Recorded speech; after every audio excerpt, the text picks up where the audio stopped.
estamos na lição de número 17. Essa é a última lição da carta aos Tessalonicenses, né? E aí nós vamos partir para um novo desafio, para uma nova etapa, para um novo aprendizado. E o tema dessa lição é a responsabilidade dos cristãos. E nós estamos em 2 Tessalonicenses, capítulo 3. Hoje a gente vai estudar esse capítulo, tá?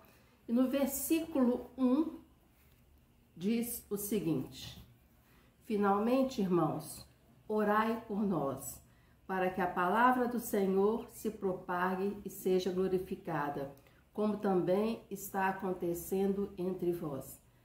Nesse capítulo, Paulo vai fazer diversos apelos, vai fazer diversos pedidos. Ele, como pastor, né, ele orientava, exortava, e aqui ele vai fazer algumas orientações bem pontuais. Ele vai ser bem direto, ele vai ser bem específico para aquela comunidade, né? E no início desse capítulo, a gente observa que Paulo está enfatizando aqui a questão da oração, né? A questão de estar sempre em oração, de estar sempre intercedendo, de estar sempre em comunhão. Porque, na realidade, oração é um processo de comunhão. E ele, além de enfatizar a questão da oração, ele vai falar da questão da proclamação da palavra. E aqui a gente vai lembrar de um personagem da Bíblia, da mulher samaritana. E quando ela tem um encontro com Jesus, é interessante que a vida dela foi transformada, né? Ela é agora uma nova mulher. Todo o seu passado fica para trás, mas ela recebe uma ordem. Jesus fala para ela: vá e fale para os seus familiares. Ou seja, ela deveria voltar para a sua cidade, Sicar, né? Ela morava nessa cidade, Sicar, e ela tinha agora a responsabilidade de orar, de ser uma missionária. É interessante isso, né? Jesus deixa bem claro, né, na sua passagem aqui, quando ele passa pela terra, ele deixa bem clara essa questão, né? Que a partir do momento em que as nossas vidas são transformadas, aquilo não pode ser uma coisa só nossa, né? Essa bênção que a gente recebe, esse processo de transformação, ele tem que ser o que? Claro, né? As pessoas têm que saber, perceber. E a gente tem que partir para uma nova fase, uma nova etapa de compartilhar a palavra. E nesse capítulo, nós estamos no capítulo 3, né? Versículos 6 a 10, vamos lá ler esses versículos, 6 a 10. Mandamo-nos, porém, irmãos, em nome de nosso Senhor Jesus Cristo, que vos aparteis de todo irmão que anda desordenadamente, e não segundo a tradição que de nós recebeu. Versículo 7. Porque vós mesmos sabeis como convém imitar-nos, pois que não nos houvéssemos desordenadamente entre vós. Nem de graça comemos o pão de homem algum, mas com trabalho e fadiga, trabalhando dia e noite, para não sermos pesados a nenhum de vós. Versículo 9. Porque não não tivéssemos autoridade, mas para vos dar em nós mesmos exemplo para nos imitardes. Versículo 10. Porque quando ainda estávamos convosco, vos mandamos isto, que se alguém não quiser trabalhar, não coma também. É interessante aqui, né? Nesses versículos de 6 a 10. Paulo deixa claro algumas coisas. Primeiro, a questão de seguir, né? Seguir a palavra, seguir os ensinamentos. Estar sempre, né, seguindo as setas. Porque na realidade, a Bíblia é isso. São várias setas que vão ensinando pra gente qual caminho trilhar, qual caminho a gente deve seguir, né? Muitas vezes essas setas, elas estão em lugares, em situações de nossa vida que a gente quer ignorar, né? A gente quer deixar pra lá. Não, isso aqui não. né? Mas a Bíblia é muito clara, né? Ela orienta. Muitas vezes a gente não quer perceber, a gente não quer tomar posse do ensinamento, mas ela é clara e ela é atual. A mesma Bíblia de ontem, ela é a de hoje. E aqui uma outra coisa que Paulo diz nesses versículos é a questão do trabalho. Mais uma vez, Paulo volta a falar do trabalho. Primeiro ele deixa bem claro, afastem dos preguiçosos. Esses aí, ó, deixa pra lá, tá? E outra coisa que ele fala, que é interessante, né? Ele não fala, ele fala, né, da questão de afastar dos preguiçosos e fala também, se alguém não quiser trabalhar, não coma. Ou seja, não quer trabalhar, não? Então você não tem direito a comer, né? E aqui ele fala também da questão, né, que enquanto ele esteve lá, ele foi um exemplo. Ele foi um exemplo para aquela comunidade, né? E ele não tinha sido fardo para eles. E ele trabalhava dia e noite. E ele fala, imitem o meu exemplo, né? Eu trabalhei e continuo não querendo ser fardo na vida de ninguém. Ele estava preso, mas ele tinha essa questão dentro dele, né? Das pessoas não se sentirem, né, na responsabilidade de ter que sustentar o outro, né? A gente pode até ajudar o irmão em diversas situações, mas sustentar, isso vem da própria pessoa. A pessoa que tem que ter dentro dela a questão do trabalho, a questão de prover o seu sustento, né? E continuando nessa carta, Paulo, nos versículos 11 e 12, vamos lá? Olha que interessante, versículo 11 e 12.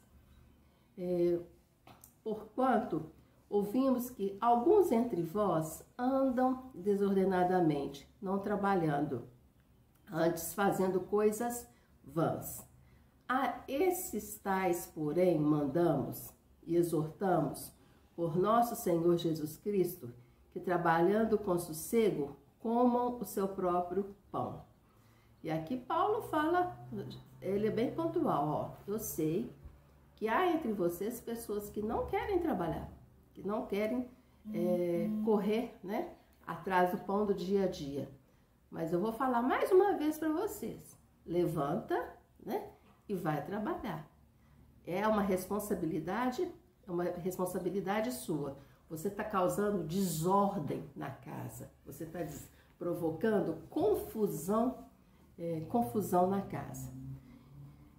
E aqui ele continua falando, né, com relação a essas pessoas, qual o comportamento, que atitude devemos ter com relação a essas pessoas que estão provocando desordem, que não estão seguindo os ensinamentos, o que deve ser feito?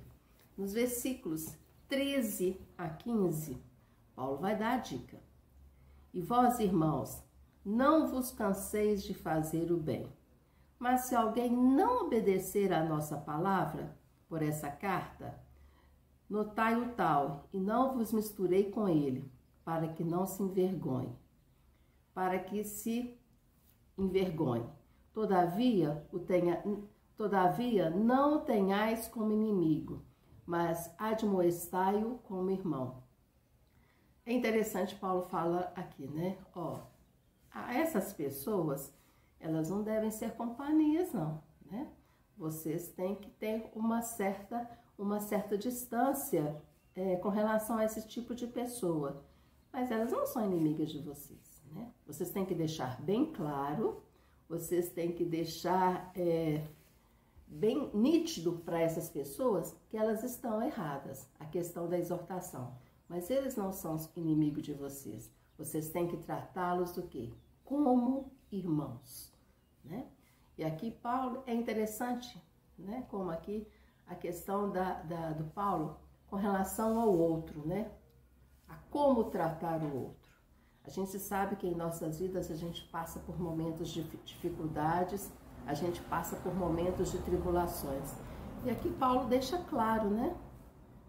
A questão de você estar sempre em sintonia com o irmão, né? A questão da empatia, né? Você colocar no lugar dele. Você pode até não concordar com o que ele está fazendo, né? Mas o elo que une as pessoas, esse elo que une os irmãos, ele não pode ser o quê? Ele não pode ser cortado, mesmo que essa pessoa esteja agindo de uma forma incorreta, de uma forma imprópria. E Paulo aqui, no final dessa carta, né, ele termina essa carta falando da questão que a palavra de Deus, né, ela produz bênçãos na vida da pessoa. E uma bênção que é eterna, né? A gente, independente da situação que nós estivermos vivendo, a gente tem sempre esse sentimento entre nós. Que sentimento que é esse? Segundo aos Tessalonicenses 3,16, diz o seguinte: ora, o mesmo Senhor da paz vos dê sempre paz de toda a maneira. O Senhor seja com todos vós. É interessante, né? O Senhor da paz esteja com vós, né? E aqui a gente toma posse dessa palavra da seguinte forma: na tribulação, na fome, na enfermidade, né? Quando a questão financeira está complicada, quando há desarmonia, desentendimento, né? Aqui deixa bem claro para a gente: paz seja convosco. Independente do momento da sua vida. Não é só quando as coisas vão bem. Não é só quando as coisas estão tranquilas. Em toda situação, em todo momento, paz seja convosco. O Senhor da paz vos dê sempre a paz. Aqui a palavra sempre, ela tem uma questão da continuidade, né? Ela não é interrompida. Independente de qual momento da nossa vida, em qual etapa da nossa vida em que nós estejamos, a paz esteja convosco. A paz esteja sempre entre nós. E aí, meus queridos, nós chegamos ao final dessa carta, né? Dessas duas cartas, em que Paulo, ele se dirige a essa comunidade de uma forma bem pessoal, né? Ele dá conselhos, conselhos bem práticos para a vida daquelas pessoas, né? E a gente percebe que aquela comunidade estava no coração de Paulo. Paulo não estava ali com eles, mas ele trazia aquela comunidade em seu coração. E ele sentia-se responsável por eles, né? Ele tanto sentia responsável que ele escreveu 2 cartas em intervalos pequenos, porque ele queria o quê? Que eles crescessem, que eles multiplicassem, que eles frutificassem, né? E que eles levassem a palavra para todas as pessoas. Ou seja, que eles seguissem o exemplo da mulher samaritana. Ela recebeu a bênção, ela recebeu a transformação, e aquilo não ficou só para ela. Ela saiu o quê? Proclamando, espalhando, falando a tudo e a todos. Meus queridos, nesse nosso momento de intercessão, hoje eu quero que você esteja aí com a sua Bíblia aberta no Salmo 142. Esse salmo tem sido uma presença constante em minha vida, né? Todos os dias eu levanto um clamor ao Senhor, e todos os dias eu leio esse salmo, né? Eu tomo esse salmo como uma reflexão para a minha vida. Então vamos lá, Salmo 142.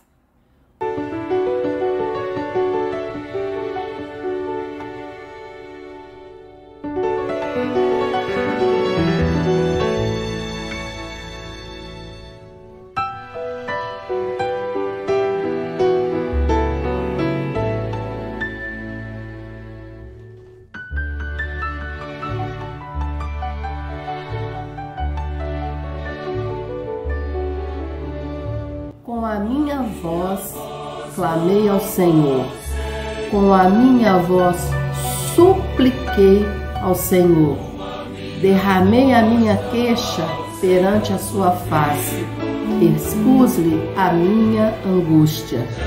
Quando meu espírito estava angustiado em mim, então conheceste a minha vereda. No caminho em que eu andava, esconderam-me um laço. Olhei para a minha direita e vi, mas não havia quem me conhecesse. Refúgio me faltou, ninguém cuidou da minha alma. A ti, Senhor, clamei, eu disse, tu és o meu refúgio e a minha porção na terra dos viventes.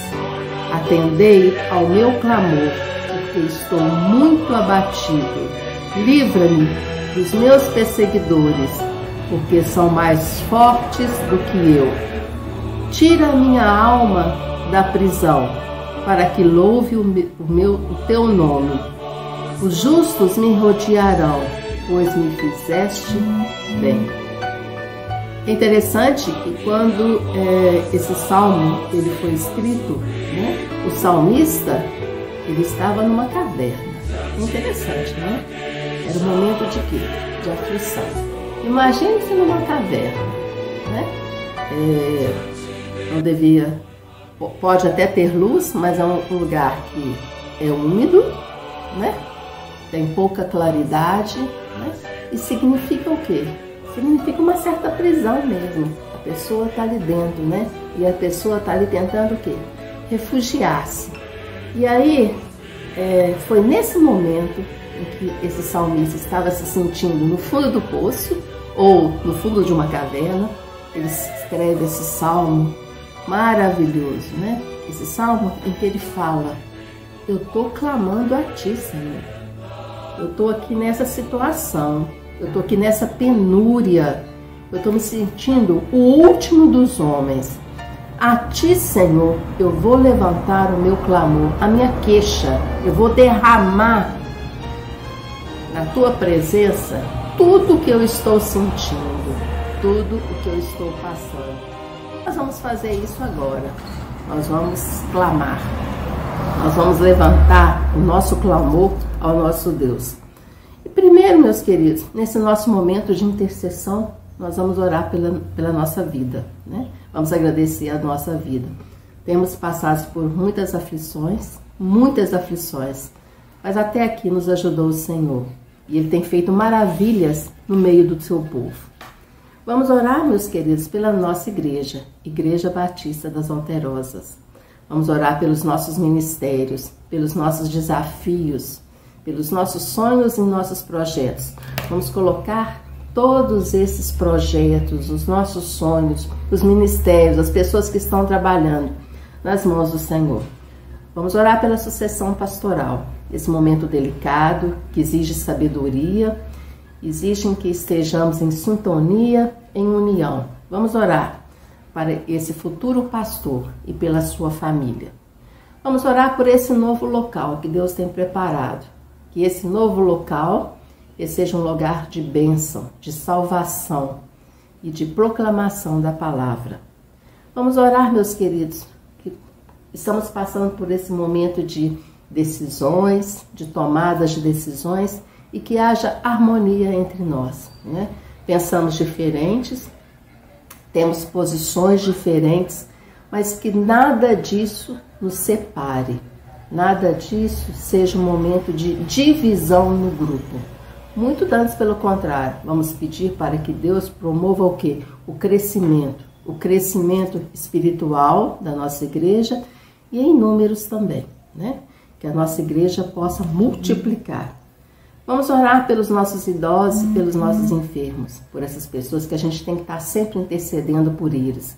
E pelas pessoas que estão cuidando, né? Cuidando dessas pessoas, dos cuidadores, né? Essas pessoas que estão aí com esse ministério que exige tanto, o ministério do amor, né? Do cuidar. Vamos orar pelas nossas famílias, né? As nossas famílias têm passado por muitos problemas, por muitas dificuldades, há pessoas afastadas, há pessoas em crises. Vamos interceder pelas nossas famílias. Vamos orar pelos nossos dízimos e pelas ofertas, pelas pessoas que estão fazendo e por aquelas pessoas que não estão fazendo. para que Deus possa abençoar essas pessoas e que no momento certo elas possam voltar a fazer. Vamos orar pelos nossos missionários, né? Os missionários da nossa igreja, que estão aí fazendo parte do nosso grupo, né? Faz parte da nossa comunidade, e pelos demais missionários, aqueles que estão levando o ID, né? Levando a palavra para todos, né? Estão cumprindo a ordem de Jesus. Vamos interceder sempre pelos nossos missionários. Meus queridos, no nosso próximo momento, nós estaremos estudando essa revista, né? Alguns já receberam, né, pessoalmente, outras foram enviadas pelo correio, e nós vamos estar estudando Timóteo e Tito.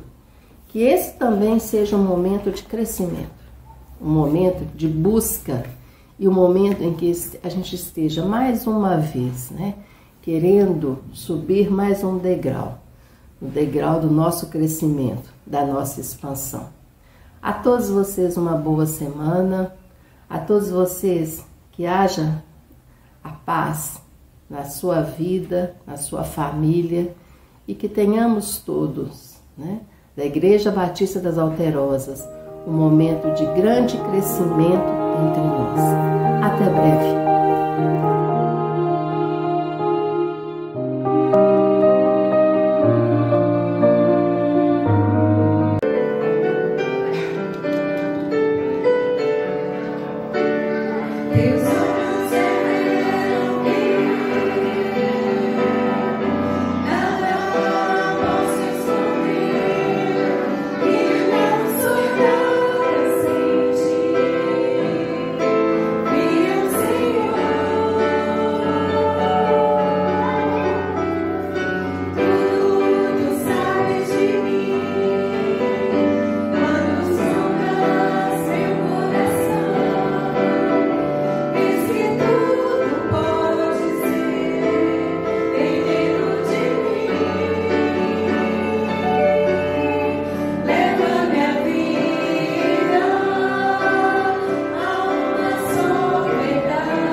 Amém? A nossa campanha, a gente tentou desenvolver da melhor forma possível, né? A gente não pôde fazer algumas coisas que geralmente eu gosto de fazer, né? Para que nós possamos, então, arrecadar um valor, então, mais elevado, né? E até ultrapassar o nosso alvo. Certamente que os irmãos têm o alvo, cada um tem o seu alvo estabelecido. Nós também, o fato de nós não estarmos reunidos como classe, nós deixamos também a oferta ser individual, né? Cada um vai trazer a oferta que Deus colocou no seu coração. E o nosso desejo é que nós ultrapassemos o nosso alvo. Giovanni e Sara, aqui do meu lado. Aqui do meu lado, senão não vão me ajudar, né? Então, o nosso desejo é esse.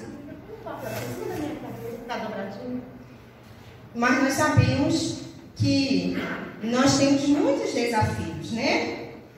Mas que a obra do Senhor, ela precisa continuar. Os missionários, eles precisam ter este subsídio para eles poderem continuar fazendo a obra do Senhor.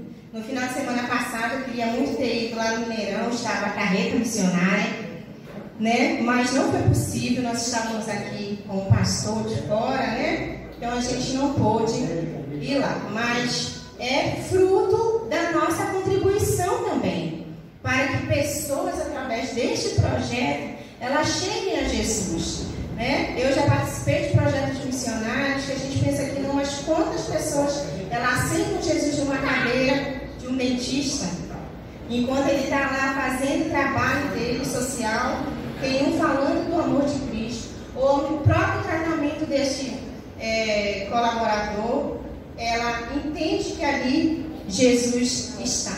Então, são projetos que a Junta de Missões Nacionais desenvolve com a nossa contribuição. E é por isso que nós temos que continuar contribuindo com missões. Antes de falar nosso tema, isso aqui eu já suprimi algumas coisas, tá, irmão? Que eu ia fazer por conta do nosso tema. Mas a corrida dos sentimentos, eu não gostaria de suprimir. Então eu vou ler rapidamente. Sara, fica aqui. A Sara, ela participa muito, irmãos. Ela é muito gesta, igual a mãe dela. Era só, todos os sentimentos se preparavam para a grande corrida. A ansiedade chegou primeiro, sempre a ansiedade. Não havia hora de começar. A dúvida foi a última a chegar. Estava sempre questionando tudo e todos sobre aquela corrida. Onde aquela corrida ia dar? A derrota desistiu antes mesmo de começar. A alegria deu um salto à frente e disse: vamos lá. Todos se preparavam para largadas. 3, 2, 1, já.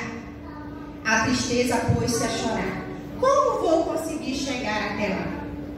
A dor levou um tombo e começou a gritar. A intolerância berrou. Cale essa boca já. Alguém pega a minha pequena que está saindo lá fora.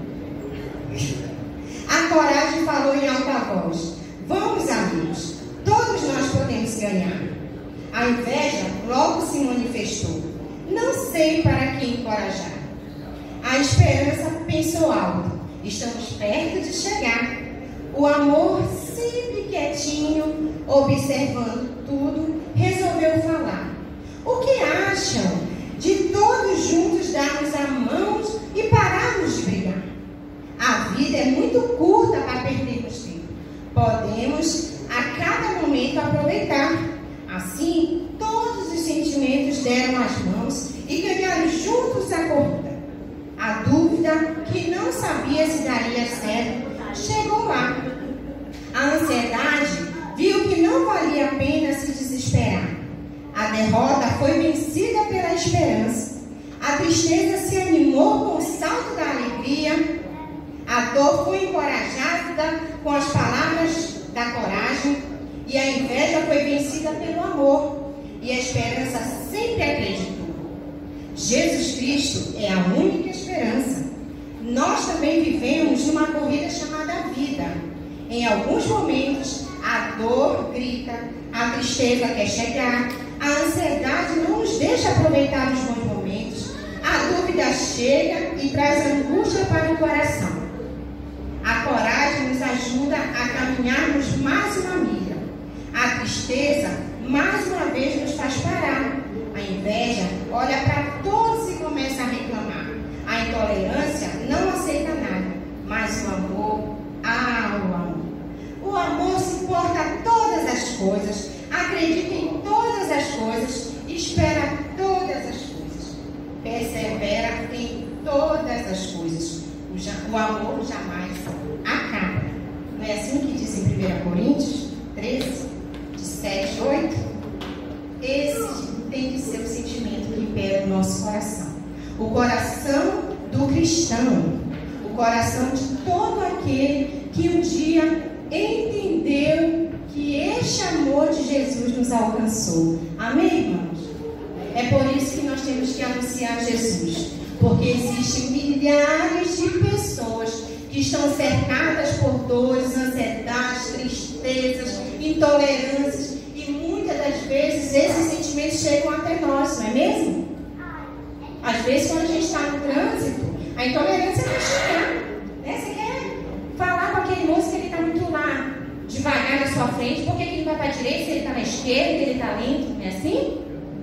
Bem forte, vamos lá? Jesus Cristo é a única esperança. Os irmãos já estão com fome, mas eles vão falar bem forte antes do almoço, vamos lá? Jesus Cristo é a única esperança. Vamos recitar o nosso tema, nossa divisa? Não há salvação em nenhum outro, por debaixo do céu não há nenhum outro nome dado aos homens, pelo qual devamos ser salvos. Irmãos, e a palavra do Senhor, ela diz que nossos pés são o quê? Feios? São o quê? São formosos, né? Eu sempre que olho para meus pés, quando está com as unhas sem fazer, as mulheres detestam eu. Se eu estou nessa semana, eu falo, nossa, mas meu pé está feio sem fazer. Mas aí eu lembro que ele é um pé formoso, porque a palavra do Senhor diz que ele é um pé formoso. Porque eu devo anunciar as boas novas. E aí eu vou desafiar os irmãos. Olha o meu pé, irmãos, é só uma pegada, tá? É só para simbolizar, né? Eu quero dizer para os irmãos que vocês continuam com os pés formosos. As meninas têm os pés delas formosos também, e vocês também. Então, como uma forma de nós somarmos um pouquinho a mais com a nossa oferta, eu queria desafiar os irmãos, né? Eu não tenho um número exato que cada pé calça, mas aqui vai simbolizar que calça 40, 41, 50. Quanto mais é melhor para a obra. Por quê, irmãos? Estou te desafiando. Além da sua oferta, você então, como desafio, você dá um pouquinho a mais para missões. Quanto você calça? Silvana? 37 reais a irmã vai colocar mais para contribuir com a obra. Os irmãos não são obrigados, tá, irmãos? Eu estou brincando, mas os irmãos, se Deus colocar no seu coração, as meninas vão entregar, enquanto a Aline vai passar o vídeo das crianças, dos oficiais, as crianças vão entregar, toma Sara, não, esse aqui, entrega para cada irmão, toma Giovana, dizendo que os irmãos têm pés formosos. Toma, Sofia, vai lá ajudar, vai entregando, dá um para cada. Os irmãos, se faltar, irmão, não tem problema, se vocês contribuem assim mesmo.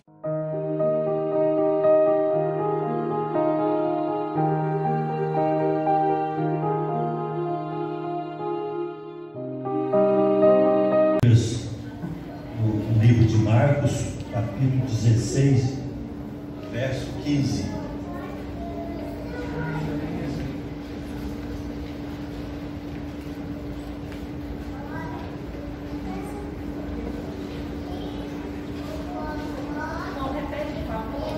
Capítulo de Marcos 16, 15.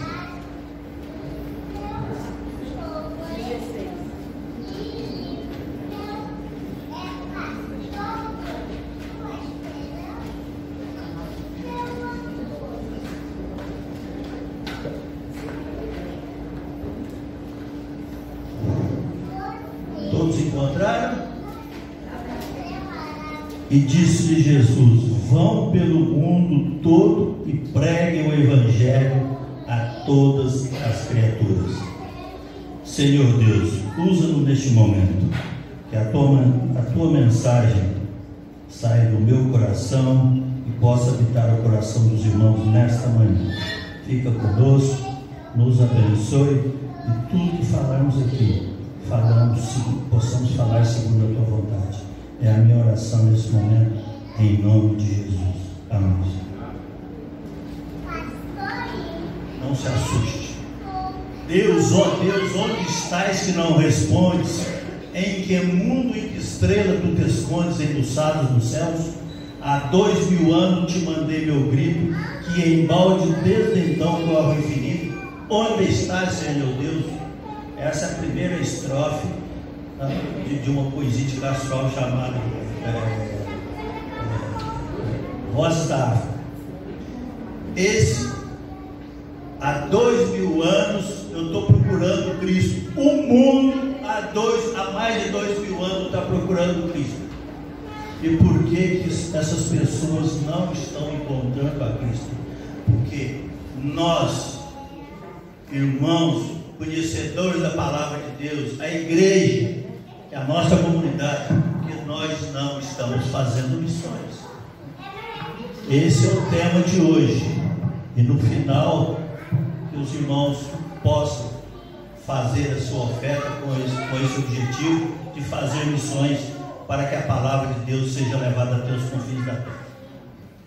A igreja sabe que a proclamação do Evangelho não é só uma missão, mas também é uma obrigação de cada um de nós. A palavra de Deus é muito clara a respeito do dever de cada um. A cada versículo da Bíblia nos mostra os caminhos que devemos percorrer. Jesus subiu ao céu e nos deixou um trabalho a fazer, qual seja missões. Esse foi o trabalho que o Senhor nos deixou para que fizéssemos. Não é uma vontade nossa, é uma determinação de Deus. Ide e pregai o Evangelho. É ide, vá. Deus está te ordenando que você vá. E Ele está mandando você fazer missões. Ide pregai o Evangelho a todas as pessoas. Não é mais um Evangelho, mas o Evangelho dele, a palavra dele está na Bíblia. É isso que Deus espera de nós. Porém, nunca é demais rememorar que Jesus foi enviado para proclamar o Evangelho ao mundo, e da mesma forma Ele tem convocado a cada um de nós, o seu povo, para que vá evangelizar.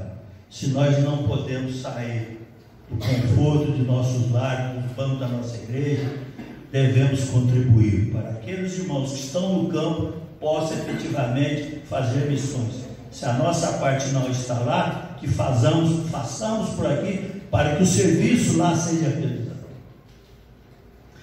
Paz seja com vocês, assim como o Pai me enviou, eu os envio. Está lá em João 20, 21. Deus está nos enviando para que façamos missões. Não podemos nos acomodar e ficar sentados no banco da igreja ou no conforto de nossa casa vendo uma televisão. Nós temos que sair e pregar. Se eu não posso, vou contribuir para que os que estão lá façam isso. Cristo, quando veio ao mundo, teve a missão de viver e morrer para salvar cada um de nós.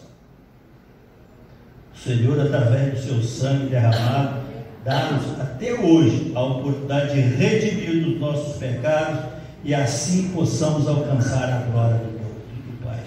E quando Cristo veio e derramou o mundo para o perdão dos nossos pecados, Ele disse que aquele que se arrependesse e o aceitasse como o único que fosse batizado, morreria no passado e se tornaria uma nova criatura. É essa lição que Deus nos deixou e Ele espera que nós façamos, entendamos qual foi o recado que Ele deixou para a gente, para que a gente não seja desobediente. Eu gosto muito de lembrar, eu já falei aqui na igreja, mas não custa lembrar isso. Temos outros que tem que lembrar. O pastor, eu não sei se a Regina deve lembrar, o missionário que veio de São Paulo, nós sempre pregava para pessoas de rua de São Paulo, não havia cristolândia, mas ele já trabalhava com pessoas de rua, e ele falava que o crente, a hora que ele mais mente é quando ele canta, porque ele canta uma coisa e fica outra. Não sei se você lembra disso. Na primeira igreja, eu nunca me esqueci dessa frase que esse pastor falou, que o momento que nós mais mentimos é quando nós cantamos, porque nós cantamos com a boca e deixamos de cantar com o coração e com a nossa mente. Hoje somos salvos, limpos e remidos pela graça e misericórdia do nosso Salvador. Porém ainda há almas que gemem e clamam por salvação. Portanto, sejamos a diferença que o Senhor espera de cada um de nós. Jesus, inicialmente, ele nos chama: vinde a mim todos que estáis cansados e sobrecarregados, e eu vos aliviarei. Está lá em Mateus 11, 28. Se eu não for até Jesus, eu não terei proximidade com Ele, não terei algo que eu disse alguns dias atrás, momentos atrás, de intimidade com Ele. E nós precisamos dessa intimidade com Ele, para que Ele nos ajude, nos capacite, nos prepare, para que nós façamos aquilo que Ele deseja e que Ele espera que Ele ordenou que fizéssemos. A primeira ordem de Jesus é para que cheguemos até Ele. Ele nos chama mesmo que estejamos cansados e sobrecarregados. O amor de Jesus é tão grande que aceita a pessoa como está, então restaurar a sua vida. E para você pregar, Ele vai te capacitar. Ele não escolhe os capacitados, mas capacita os escolhidos. É a mensagem dele. Quando viemos a Jesus, nossa vida estava cheia de cansaço e sobrecarga. Mas após receber Jesus, somos aliviados com uma nova vida. É o nascer de novo. E eu pergunto: você já veio a Jesus? O que tem impedido que você se aproxime de Jesus? Ele está de braços abertos, ele bate a porta, quem abrir, ele entra na vida. E muitas vezes nós deixamos de fazer isso, nós deixamos de nos aproximarmos de Deus. Em segundo lugar, Deus pede para que nós fiquemos. E eis que sobre vós envia a promessa do meu Pai: ficai, porém, na cidade de Jerusalém, até que do alto sejais revestido de poder. Está lá em Lucas 24, 49. Esse fica, ou ficai, na época foi dito, era o lugar que era a casa de Deus, e ele foi dito mais especificamente para os discípulos. Ficar em Jerusalém representa a necessidade que os discípulos tiveram de estar juntos em comunhão e perseverança, mesmo diante das tribulações, para buscar o poder de Deus. Eles deveriam esperar e orar até que recebesse o poder do Espírito Santo, e por sua vez nós precisamos aprender da mesma forma. Tenhamos a perseverança de pedir a Deus e esperar que Ele nos responda. Essa semana eu recebi no WhatsApp 2 mensagens, uma inclusive sobre oração, e eu até mandei para o irmão Diel, que é muito precisa, das orações, o pastor fazendo essa mensagem, das orações, e que muitas vezes nós não temos resposta. Nós não temos resposta porque nós pedimos errado. Nós não chegamos até Ele para fazer esse pedido. Nós ficamos escondidos atrás da coluna, querendo que nos abençoe. Nós não, diz no popular, nós não damos a cara a tapa. Nós somos covardes muitas vezes. Somos falsos muitas vezes. Somos mentirosos muitas vezes. Somos frouxos muitas vezes. Jesus diz para ficarem e para permanecermos em sua casa. Muitos vêm a Jesus, mas não conseguem continuar. E isso é muito comum a gente ver em mensagem.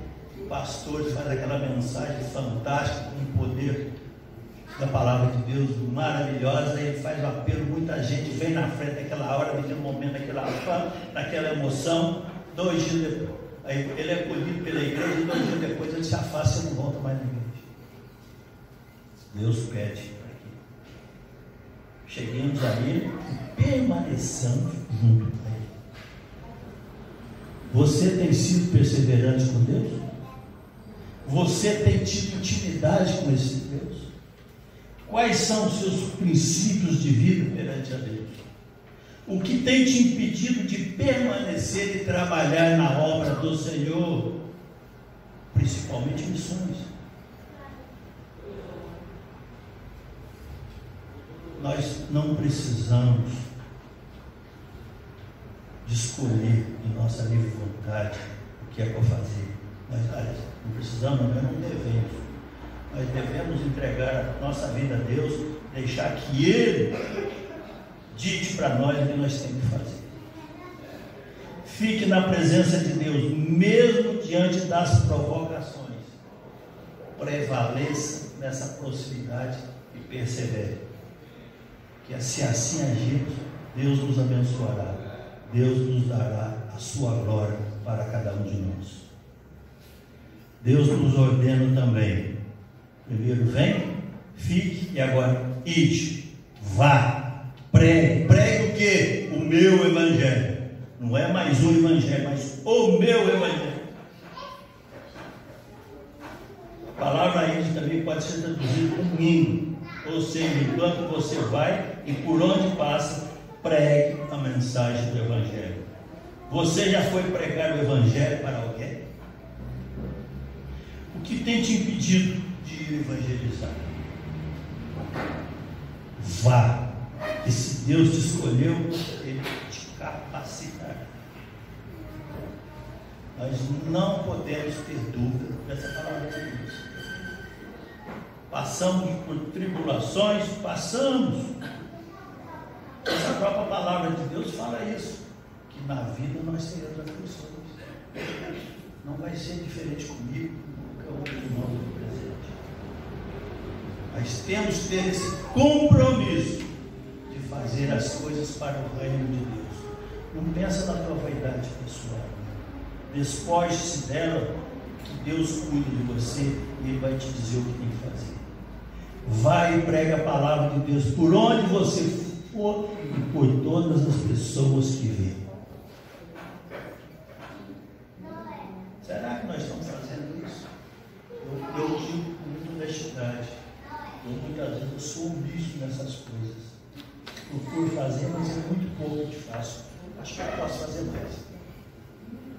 Eu até, ultimamente, até não tenho feito muito isso não, mas eu costumava carregar uns folhetos com a mensagem na porta do carro.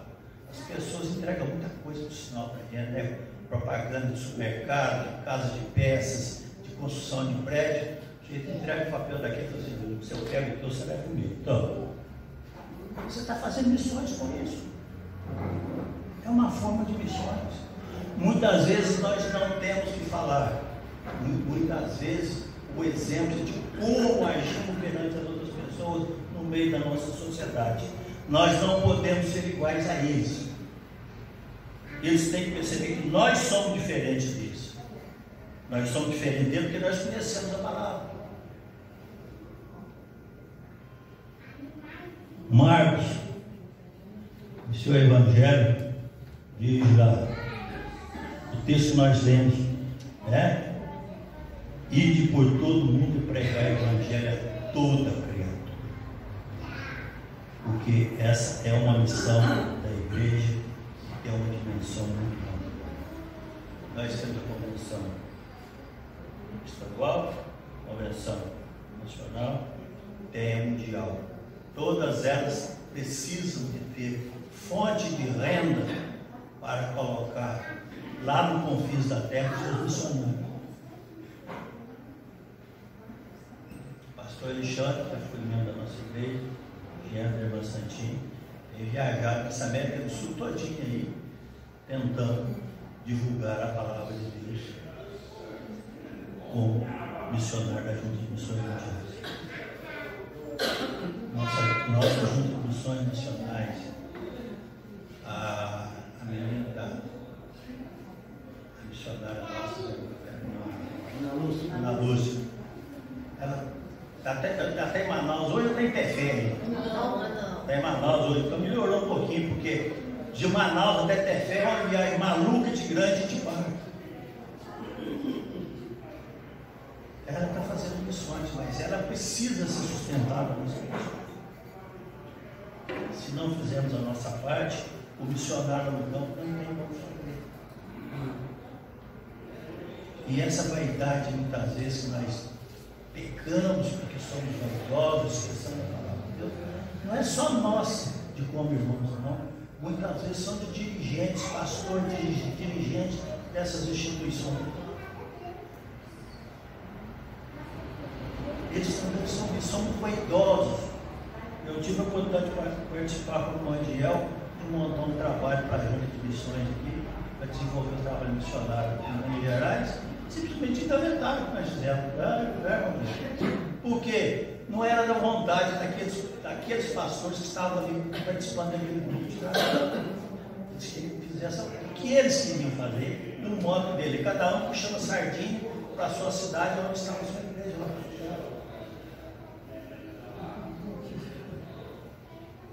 Jesus, ide por todo o mundo. Com isso, nós aprendemos que a missão da igreja, além de ter uma dimensão ampla, ela também é uma obra imperativa e urgente a ser realizada. O ID não é uma questão opcional, mas é uma ordenança de Deus. Mandou pregar o Evangelho a todas as pessoas. A igreja deve pregar não por opção, mas por obediência. A igreja foi chamada do mundo para ser enviada de volta ao mundo para anunciar a boa nova do Evangelho. Ela não nasceu para ficar confinada dentro de um grande edifício. Ela precisa sair ao mundo. Sua missão é para fora. Seu labor deve ser concentrado para fora do templo. O seu campo de atuação não é o templo, mas o mundo. Ela precisa proclamar o Evangelho nos campos, nas cidades, nas grandes metrópoles, nos pequenos povoados, nas nações populosas e das pequenas tribos. Isso que o irmão Valdir trouxe para nós um dia desse aqui, que o ministro do Supremo Tribunal Federal estava impedindo que os missionários entrassem em aldeia. Eu fui procurar isso, o Valdir. Ele deu uma decisão nesse sentido, mas para aquelas aldeias que ainda não tinham tido contato com os missionários. Aquelas aldeias que são muito selvagens e que não teve contato com os brancos.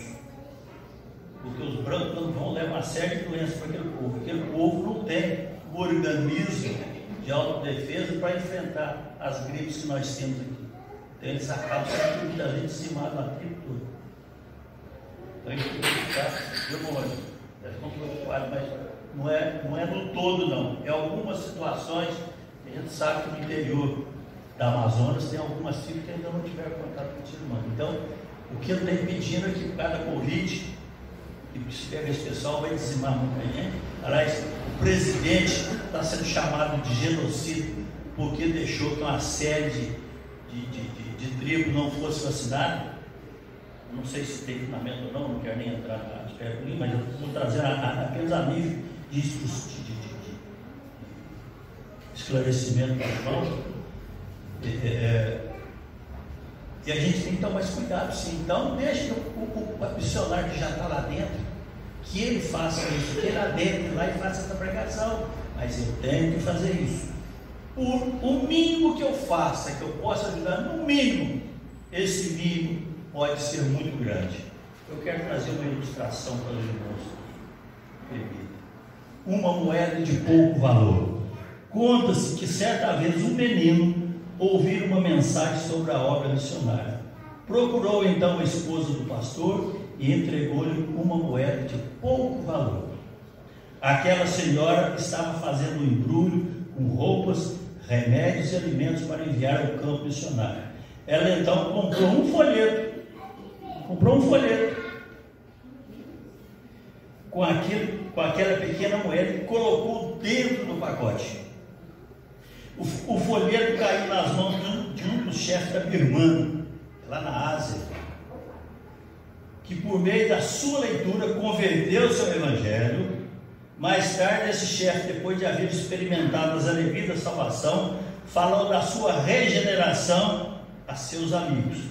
Ao ouvir seu testemunho, muitos deles também se converteram. Depois foi organizada uma igreja que, por sua vez, solicitou um missionário. Como fruto desse trabalho, 15 mil pessoas, direta ou indiretamente, foram atingidas pelo evangelho. E tudo isso devido a uma pequena moeda dada com o coração. Ide por todo mundo e pregai o evangelho a toda a criação. Qual é o tamanho da tua ajuda que você pode fazer hoje? Nós vamos tirar aqui no final a oferta de missão. Não fica preocupado em colocar valores grandes. Tem que colocar valores condizentes ao trabalho, à realização do trabalho. O nosso alvo hoje, quantos milhões? 5 mil. Não, da igreja, mas da convenção. Acho que 15 milhões, se não me engano. É um negócio assim. Acho que é um negócio de 15 milhões de reais a nível do Brasil. Então a nossa igreja, a igreja pequena, 5 mil. Mas se todo mundo der 5 mil, se cada igreja se comprometer, todas elas der 5 mil, eu tenho certeza que atingiria o alvo. Quantas igrejas tem no Brasil? Eu não sei. Não sei nem Minas Gerais. Não sei nem Belo Horizonte. Eu não sei. Mas se cada um contribuísse, a sua obra frutificaria, ainda que seja como era de pouco valor. Depende como ela será entregue de coração. Eu desejo de entregar isso de coração, com alegria, para que a obra do Senhor seja realizada. A missão da igreja tem um conteúdo exclusivo. Ide por todo mundo e pregar o evangelho. O conteúdo é de que a igreja tem uma mensagem para ser pregada de modo ininterrupto, cujo conteúdo não pode ser adulterado. Eu não posso ficar inventando coisas para falar. Eu tenho que falar estritamente a palavra de Deus. O conteúdo não pode ser adulterado. A igreja não é enviada para pregar um evangelho dentre muitos, nenhum outro evangelho. Ela é enviada para proclamar o evangelho. O evangelho que Cristo deixou para a gente. Sua missão é anunciar a palavra da verdade, e o verdadeiro evangelho da salvação. Poderia dizer que o evangelho é uma boa notícia do céu para a terra, e a mensagem gloriosa de Deus para ser comunicada aos homens. Deus tem uma maravilhosa notícia aos homens. Ele deseja que cada um saiba que o seu grande amor foi demonstrado por intermédio do seu Filho derramado no sangue da cruz. Como igreja, precisamos testemunhar que Cristo morreu pelos nossos pecados, que foi sepultado e ressuscitou no terceiro dia, segundo está lá em 1 Coríntios 15, versos 3 e versos 4. A igreja é uma missão ou um alvo definido. Pregar o evangelho para ser levado ao mundo inteiro, para ser pregado a toda criatura. Não importa qual meio social o indivíduo pertence, o cabedal intelectual de que ele possui e a matriz racial que ele faz parte. A pregação do evangelho não é excludente, ela é para todos, indistintamente. Pobre, feio, bonito, velho, criança, não importa. É para ser pregado de forma indistintamente. A igreja tem uma meta a ser alcançada, e, portanto, ela não pode mudar os seu foco, ela tem que estar focada naquilo. Qual que é o foco da igreja? Difundir a palavra de Deus. Aqui, nós trabalhamos dentro da igreja, os irmãos reunidos a cada domingo, por enquanto a cada domingo. Eu espero que em breve possa ter mais oportunidades, mas nós não podemos ficar focados só aqui dentro. Aqui dentro nós estudamos como conhecedores da palavra, nós recapitulamos a palavra de Deus, lembrando dos nossos compromissos. Mas lá fora, para quem não conhece, nós temos de forma ininterrupta estar pregando essa palavra, levando aqueles que precisam dela ouvir. O seu alvo são as pessoas. A expressão de toda criatura deve ser entendida como os ricos, os pobres, os brancos, os negros, os letrados e os iletrados, os homens e as mulheres, os adultos e as crianças. Todo ser humano, independentemente da cor, da raça e do gênero, precisa ouvir a palavra de Deus. Ide pregando até os confins da terra. Ninguém pode ser esquecido. Toda criatura deve ser informada da boa nova, incomparável. Quando a mão de Deus resgata a nossa vida da perdição, nascemos de novo, imediatamente recebemos o pleno perdão. Pleno perdão, isso veio acontecer conosco na morte de Cristo, na cruz, quando nós o aceitamos como único e suficiente Salvador. Morremos para o passado e nascemos de novo, nos tornamos uma nova criatura. Quando nós tornamos uma nova criatura, nós temos que pensar em Deus. Qual foi a ordenança que Ele deixou para nós? Nosso Deus é um Deus misericordioso. Se Deus fosse punir a nós com aquilo que a gente faz errado, que a gente desvia do caminho dele, todos nós estaríamos mortos, com certeza. Indistintamente. Quando a nossa viagem é certa e a nossa jornada é segura. Deus salvou-nos para morarmos no céu. Todavia, enquanto não chegar o dia de partida, temos uma missão a realizar. Ou seja, fazer missões. Você foi salvo para morar com Deus, porém, quando a sua mudança não ocorra, você é deixado aqui na terra para ser uma testemunha da vida do grande amor de Deus para com nós. Não podemos esquecer que Deus nos criou a sua imagem e semelhança. E Ele se decepcionou quando Adão, o casal, teria feito uso da fruta que tinha no meio do paraíso, que Ele falou que não poderia mexer com a fruta. Mas a ambição das pessoas às vezes é maior do que aquilo que Deus deseja para cada um de nós. Você foi salvo para a glória celeste, mas também, a verdade, foi salvo para ser um pregador do Evangelho. Portanto, a nossa missão é de evangelizar, que é uma tarefa minha, é um dever seu, é uma responsabilidade nossa, de cada um de nós. Vamos fazer isso. Todo cristão tem a obrigação imperativa de anunciar o Evangelho.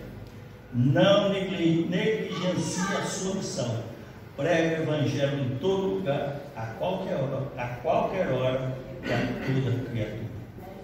Peçamos a Deus para que nos abençoe hoje e sempre, que nós possamos andar segundo os seus ensinamentos e aquilo que Ele espera de nós.